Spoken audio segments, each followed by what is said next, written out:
Richard Tice is leader of Reform UK, a new political party in Britain. So, Richard, what is it that you're going to bring to the people of Britain? Well, this great country of ours, it needs reform. It's such an amazing place, but it needs to be better managed, better run, better governed. And, during this by-election here in Old Bexley and Sidcup, what we're seeing is that people now see Boris as a liability, which is extraordinary. He's less of an asset than the name the Tory party itself. And of course, I call them, this word I invented, consocialists. When people look at their gas bills and their expenses and their fuel prices and so on, they see everything going up. In practical terms, what sort of message do you have to electors here and elsewhere in the country? It's very simple. We can have cheaper energy as long as we do what the consocialist Tories promised just 4 years ago they would do, which is we should use our own gas. Guess what? We've got over 50 years of cheap, accessible shale gas that the Tories promised we could create this new industry so that we could have our own gas rather than buying expensive gas from Putin or expensive electricity from Macron, neither of whom, let's be honest, have our best interests at heart. And people get that. They understand that on the doorstep, that something is not right about the Tories' energy policies. They call them net zero, I call them net stupid.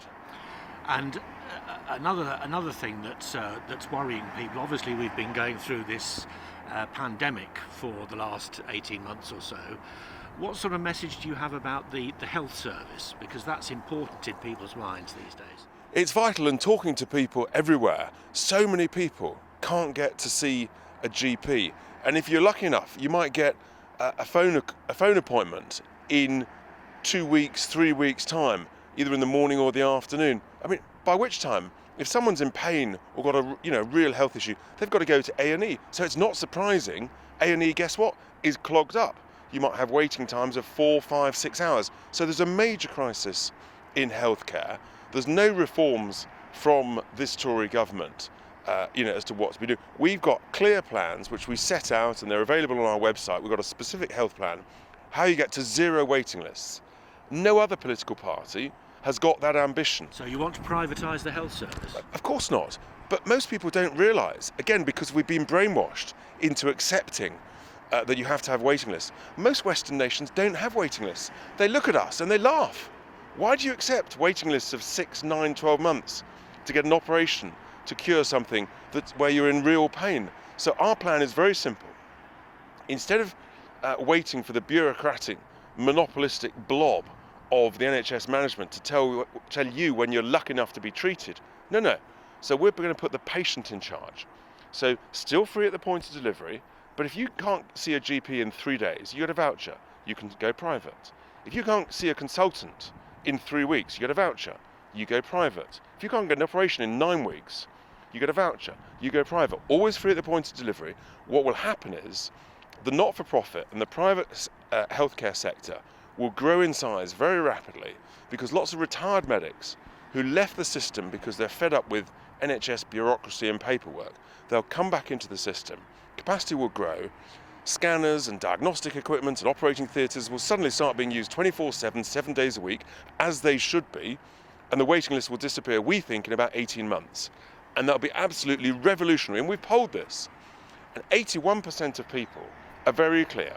They don't care who gets them out of the pain, who cures the suffering, who removes the agony. They just want it done, and they're quite prepared to travel to have it done.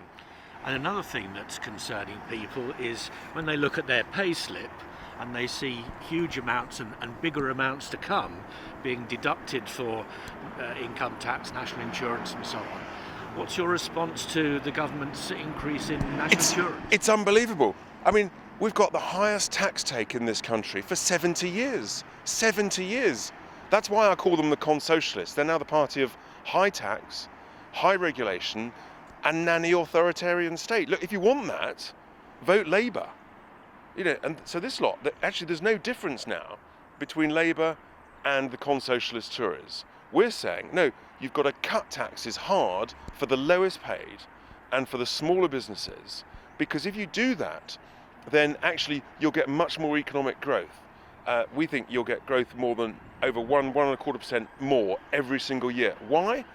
Because an individual or a small business owner will always get more value from a pound in their pocket than a bowler-hatted, bungling civil servant will get spending that pound on your behalf. And so the money will circulate more times around the economy, you get higher growth, and with higher growth, guess what? You get higher wages, you get more tax revenues to invest in public services, as long as they're reformed. So what does the man in the street do? Where does he put his cross? He puts his cross against Reform UK, wherever, on whatever ballot paper, whatever election, vote for Reform UK, and that sends a very clear message to the government and to Westminster and to the media that we mean business. So we're here in Old Bexley and Sidcup constituency in southeast London. Where to next? So polling day is on Thursday. We're hoping that we're getting as many votes as possible. That'll give us a sense of momentum to build on where we are in the polls already, and we're growing the polls. We're almost catching up with the Lib Dems now. An extraordinary feat, given where we've come from in recent months. But that's because people want change, and they know that we stand for change. So we're then into North Shropshire, momentum there, then into the mayor elections next year. And I've made it very clear to everybody, at the next general election, which we think will be summer 23, we're standing 600 candidates across the whole country. And what we know is that there are lots of Tory MPs in marginal seats, particularly in the north, who are looking very, very closely at us over their shoulder, and they're petrified because they know that we're going to basically make them all redundant.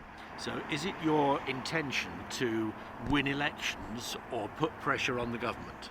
Of course, in politics you have to be an optimist. You go to win, and you maximise the pressure. So we need to do all of those things. That's how we maximise the pressure, that's how we shape and influence, and that's how we make sure that this great country that we love so much is properly run, properly managed, but it needs reform.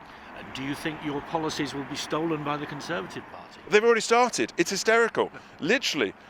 We're the guys who talked earlier this year about having an NHS reserve force of retired medics and nurses and doctors and surgeons to come in if there's an emergency, if there's a crisis. And guess what? Sajid Javid has just announced that idea. The thing is, though, he's announced it. I bet he doesn't do it. That's always the thing, isn't it, in politics, to get something done. Exactly. And presumably you're hoping that the more people that vote Reform UK, the more things will get done. Of course. I mean, that's how you shape an influence in politics across the range of policies. So, we need cheaper energy, people understand that. We need secure borders. It's a real issue. The huge rise in the illegal migrants crossing the channel is causing all sorts of problems, and of course, sadly, has resulted in tragedy with, now many people drowning. And, we fear that over the winter there will be even more. People want that stopped. And again, you've got Priti Patel, the Home Secretary, talking a good game and delivering nothing. And we hear this time and time again. And, it's time for reform. It's time for change. Richard Tice, thank you very much.